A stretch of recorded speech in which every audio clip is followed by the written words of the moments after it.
എൻ്റെ ലൈഫിൽ ഇപ്പോൾ സമയം പോകുന്നത് ഓടിയൊന്നുമല്ല പറന്നാണെന്നാണ് എനിക്ക് തോന്നുന്നത്. എൻ്റെ കല്യാണമായി എന്നുള്ള കാര്യം ഞാൻ നമ്മുടെ ചാനലിൽ അനൗൺസ് ചെയ്ത സമയത്ത് എനിക്ക് കിട്ടിയ റെസ്പോൺസ് പറഞ്ഞറിയിക്കാൻ പറ്റാത്ത അത്രയും സന്തോഷമായിരുന്നു കേട്ടോ.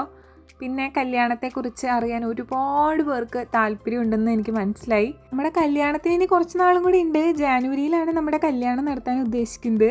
ചെക്കൻ ഇവിടെ ഇപ്പം ഇല്ലാത്തത് കൊണ്ട് തന്നെ ആൾ വന്നതിന് ശേഷമാണ് എനിക്ക് കാണിക്കാനും കാര്യങ്ങൾക്കൊക്കെ പറ്റുള്ളൂ.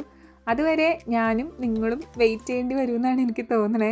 അതായത് വെയിറ്റ് ചെയ്യണമെന്ന് ഞാൻ പറഞ്ഞത് ഒരുപാട് പേര് വെയിറ്റിങ്ങിലാണെന്നുള്ള കമൻറ്റൊക്കെ ഇട്ടിരുന്നു, അതുകൊണ്ടാണ് കേട്ടോ. അത്യാവശ്യം കല്യാണം റിലേറ്റഡ് വിശേഷങ്ങളൊക്കെ നിങ്ങളുമായിട്ട് ഷെയർ ചെയ്യാനും അപ്ഡേറ്റ് ചെയ്യാനൊക്കെ ഞാനും ആഗ്രഹിക്കുന്നുണ്ട്. എൻ്റെ കല്യാണം റിലേറ്റഡ് വീഡിയോസൊക്കെ ഞാൻ അപ്ലോഡ് ചെയ്യുമ്പോൾ ഞാൻ എൻ്റെ മനസ്സിൽ ഉദ്ദേശിക്കുന്ന വേറൊരു കാര്യം കൂടി ഉണ്ട്.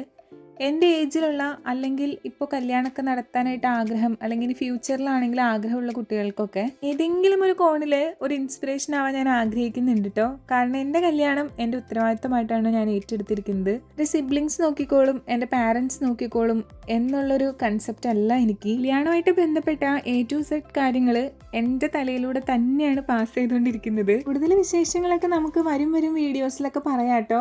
ഇതിപ്പോൾ ബാക്ക്ഗ്രൗണ്ടിൽ നടന്നുകൊണ്ടിരിക്കുന്നത് അമ്മയുടെ ഗംഭീര ഷോപ്പിംഗ് ആണ്. ഷോപ്പിംഗ് കഴിഞ്ഞൊരു വലിയ ബില്ലൊക്കെ എനിക്ക് കൊണ്ട് തന്നിട്ടുണ്ട്. എനിക്കുണ്ടാകാൻ പോകുന്ന സന്തോഷത്തിൽ നിങ്ങളും എന്നെപ്പോലെ എക്സൈറ്റഡ് ആണെന്നറിഞ്ഞതിൽ ഒത്തിരി സന്തോഷം.